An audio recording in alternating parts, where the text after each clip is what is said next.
తప్పిన మాట గుర్తు చేయలే. కానీ ఏం చేసినారు? అసూయ. స్థానిక సర్పంచ్, ఎమ్మెల్యే దాకా కూడా కాదు, సర్పంచో ఎంపీటీసో జెడ్పీటీసో ఆయన ఇల్లు చదువుకుంటే కూడా చూసినావురా బగ్గ సంపాదిస్తుండు వీడు, ఈ ఎమ్మెల్యే ఎంత సంపాదిస్తుండో, ఇటువంటి ఇచ్కం బుచ్కం మాటలు మాట్లాడి రాష్ట్రంలో అందరి సంపద పెరిగింది. ఆనాడు కేసీఆర్ ప్రభుత్వం వచ్చినప్పుడు 4 లక్షలు 5 లక్షల ఎకరా ఉన్న భూమి మన ప్రభుత్వం దిగిపోయినాడు ఎంతుండే?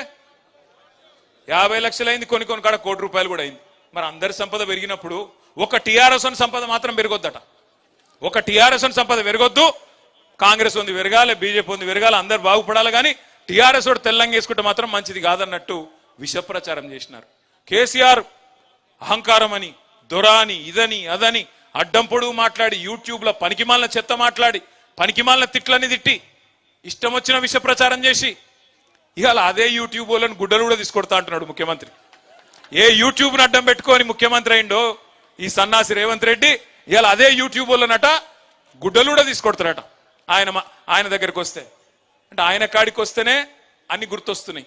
ఇదివరకేమో ఎవ్వరికి ఇక భార్యలు లేరు, పిల్లలు లేరు, ఈయనొక్కలకే ఉన్నారట.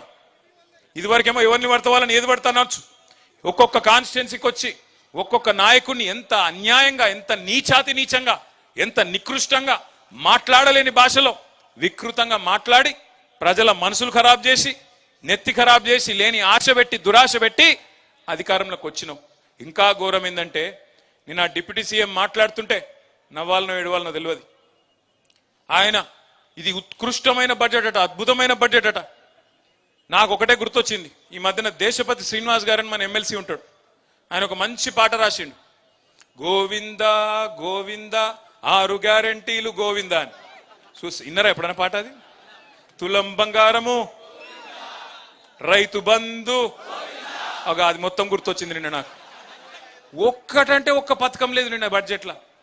వీళ్ళే కదా చెప్తిరి 100 రోజుల్లో 6 గ్యారంటీలు అమలు చేస్తాం, చేయకపోతే మెడ కోసుకుంటామని ఒకడు, తొడ కోసుకుంటాను ఒకడు, దేవుని కాడ అది పెట్టి అఫిడవిట్ పెట్టి దేవుణ్ణి కూడా మోసం చేసి సిగ్గుశరం లేకుండా ఇంకా మళ్ళీ నిన్న వచ్చి రుణమాఫీ అయిపోయిందట.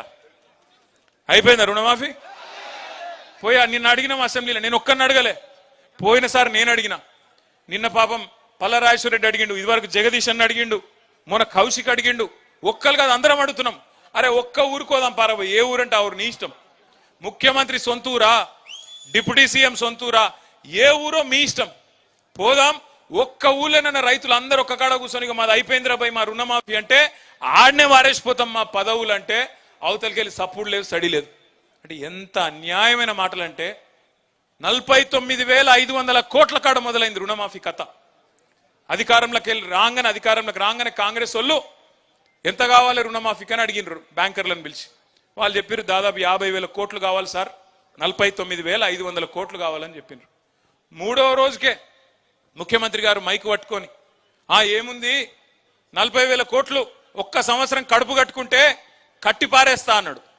నేను అనుకుంటే 2 ఆశ్చర్యమైంది నాకు. ఒకటి 9,500 కోట్లు ఎవడు ఎత్తుకపోయింది మొదలు అర్థం కాలేదు. మొదలు బ్యాంకర్లకేమో 49,500 కోట్లు అని చెప్తివి, 3 రోజులకే అందులోకి 9,500 కోట్లు ఎగిరిపాయి, అదొకటి ఆశ్చర్యం. రెండవది ఒక సంవత్సరం కడుపు కట్టుకుంటే 40,000 కోట్లు వస్తాయట. ఇది మాకు తెలియకపోయా, 10 ఏళ్ళు ఉంటే కూడా మాకు తెలియకపోయా. అంటే 40,000 కోట్లు ఇచ్చేస్తా అన్నాడు ముఖ్యమంత్రి గారు. తెల్లారో మర్నాడో క్యాబినెట్లో పోయినారు. క్యాబినెట్లో పోయి మళ్ళీ క్యాబినెట్ ఏం ఆమోదిస్తుంది? 31,000 కోట్లు ఇస్తున్నాం రుణమాఫీకి అంటారు. మళ్ళీ 9,000 కోట్లు ఎగిరిపోయింది హుష్ కాకి. ఆడికెళ్ళి అసెంబ్లీకి వచ్చింది మా బట్టన్న బ్యాగ్ పట్టుకొని వచ్చిండు. ఇక బ్యాగ్ చూడంగానే పాపం రేవంత్ రెడ్డికి పాత జ్ఞాపకాలన్నీ గుర్తుకొస్తున్నాయి అనుకుంటా. పాత జ్ఞాపకాలన్నీ పాపం ఉన్నాయి కదా, మంచి మంచి జ్ఞాపకాలు. సో ఆ బ్యాగ్ పట్టుకొని చూస్తే, ఆ బ్యాగ్ ఓపెన్ చేస్తే ఏమున్నది? బ్యాగ్ తెరిస్తే 26,500 కోట్లట రుణమాఫీకి. ఇది పోయిన సంవత్సరం చెప్పిన మాట, పోయిన బడ్జెట్లో. ఈ బడ్జెట్లో ఏం చెప్పిన ఎరికేనా? 20,000 కోట్లు కట్టేసినా అయిపోయింది రుణమాఫీ అంటాడు. ఎక్కడ 50,000 కోట్లు, ఎక్కడ 20,000 కోట్లు, మధ్యలో 30,000 కోట్లు ఎక్కడ పోయినాయి? ఎక్కడికి? 40 సార్లు ఢిల్లీ ఓడు అంటే మామూలు ముచ్చట్నా? 40 సార్లు ఢిల్లీ పోతే పోయినప్పుడల్లా కనీసం 500 కోట్లు 600 కోట్లు వేసుకపోవాలి కదా, లేకపోతే తెల్లారి ఇక్కడికి వచ్చే వరకు మళ్ళీ పదవి ఊస్టింగే కదా. అవి ఆడికి పోతున్నాయి పైసలు. 30,000 కోట్లు రైతులు ఎక్కడ పోయినాయి అంటే టింగు టింగు అనుకుంటే ఢిల్లీలో రాహుల్ గాంధీ ఖాతాలా, ఖర్గే ఖాతాలా, ప్రియాంక గాంధీ ఖాతాలా అక్కడ పడుతున్నాయి తప్ప రైతు బంధు లేదు, ఏది లేదు. కేసీఆర్ గారు చిలకకు చెప్పినట్టు చెప్పిండు, ఈ సన్నాసులను నమ్మితే మునుగుతాము, రైతు బంధు రామ్ రామ్ అవుతుందని చెప్పిండా? సూర్యాపేటలో కూడా చెప్పిండా? మరి ఇన్నారు, మీరు ఇన్లే. హుజూర్ నగర్ వాళ్ళు ఇన్లే, ఒక సూర్యాపేట వాళ్ళు ఇన్నారు బుద్ధిమంతులు, కానీ హుజూర్ నగర్ వాళ్ళు ఇన్లే, తుంగతుర్తి వాళ్ళు ఇన్లే. మళ్ళా ఈ చూడు కూడా ఏం మెజారిటీలు నాకు అర్థం కాదు. ఎవరు పడితే వాళ్ళకే, అసలు ఇదివరకు అడ్రస్ లేని వాళ్ళకు 50,000 60,000 ఓట్ల మెజారిటీ ఇచ్చి గెలిపించి ఇలా కూసోబెట్టుకున్నారు నెత్తి మీద. కేసీఆర్ గారు పార్లమెంట్ అప్పుడే చెప్పిన, కృష్ణారెడ్డి గారు ప్రచారంకి వచ్చినప్పుడు, ఏరి కోరి మొగాన్ని తెచ్చుకుంటే వాడు ఎగిరెగిరి తన్నిడని చెప్పారు. ఇప్పుడు 15-16 నెలలు అయితే ఒక్క పథకం అని ఉన్నదా? ఉన్నాయే పోయినాయి మొత్తం. గోదావరి నీళ్లు ఇగో ఇదే కిషోరు, ఇదే జగదీశ్వర్ రెడ్డి గారు, ఇదే బొల్లమ్మల్లయ్య గారు కిందవడి మీదవడి కేసీఆర్ గారు ఒక నీరటైన లెక్క పనిచేసి ఆ నీళ్ళన్నిటినీ ఇగో గేట్లు ఎత్తండి, చెరువులు నింపండి, తీసుకపోండి అని పాపం కేసీఆర్ గారు తనలాడి నీళ్ళు ఇస్తే చివరి మడి వరకు మీరు ఒక్క ధర్నా చేసే అవసరం లేకుండా, రోడ్డెక్కే అవసరం లేకుండా 2.5 లక్షల ఎకరాలకు సూర్యాపేట జిల్లాలో కాళేశ్వరం ద్వారా ఆ నీళ్లను తెచ్చి మీ 2 పంటలు పండించింది కేసీఆర్. నల్లగొండ జిల్లాను మొత్తం ఉమ్మడి తెలంగాణ రాష్ట్రంలోనే ఉమ్మడి నల్లగొండ జిల్లాను నంబర్ 1 జిల్లాగా వరి ధాన్యం ఉత్పత్తిలో చేసింది కేసీఆర్ ప్రభుత్వం. మరి అలా మీ సూర్యాపేట జిల్లాలో నీళ్ల మంత్రి ఉన్నాడు, నీళ్లున్నాయా? మంత్రి అవుతున్నాడు, 6 ఫీట్లు ఉన్నాడు. మా జగదీశ్ అన్న 6 ఫీట్ల కంటే కొద్దిగా తక్కువనే ఉన్నాడు, కానీ నీళ్లు తెచ్చిండు. ఆయన మాత్రం ఆ సన్నాసి 6.5 ఫీట్లు ఏమున్నాడు, నీళ్లు మాత్రం లేవు. నీళ్ల మంత్రి మళ్ళీ పేరుకు. ఏం చేయాలి? ఏం చేస్తున్నారు తెలుసా మీ నల్లగొండ మంత్రులు? ఒకడేమో SLBCలా 8 మంది ఇక్కపోతే ఆడపోయి చేపల కూర చేయించుకొని తింటుండు. ఆడ ఇంకా ఏమైంది ఆవిడ యాక్సిడెంట్ అంటే, ఏం లేదు, ఇలా నీళ్లు వాటర్ కలిసినాయి అంటున్నాడు. అరే నీళ్లు వాటర్ కలిసిడేంద్రాబాయ్, మాకెక్కడ తెలియదు ఇటువంటి కథ అంటే, నీళ్లు వాటర్ కలిసినాయట. ఇక ఇట్లున్నారు మీ మంత్రులు. మీ ఒక ఆయననేమో నీళ్ళ మంత్రి, నీళ్లు లేవు. ఇంకొక ఆయనేమో నీళ్లు వాటర్.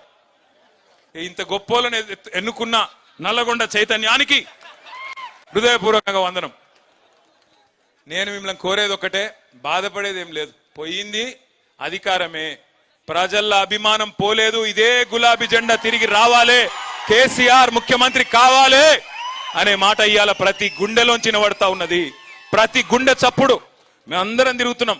మన భాస్కరరావు గారు ఏదో సందర్భంలో కలిసినారు, చెప్తున్నారు, సార్ నిజంగా చెప్తా ఉన్నా, ఎక్కడ పోయినా ఎక్కడ తిరిగినా, అది నాగార్జున సాగర్ కావచ్చు, మిర్యాలగూడ కావచ్చు, పట్టి చెప్తున్నారు సార్, ఆపాపి చెప్తున్నారు, ఈసారి మీరే అంటున్నారు అనగానే మా జగదీశ్ అన్న నవ్వుతున్నాడు. ఈసారి మీరే అంటే పోయినసారి వేయలేదా మీరు అని అడుగు అని చెప్తున్నాడు. అట్లా ఈసారి మీరే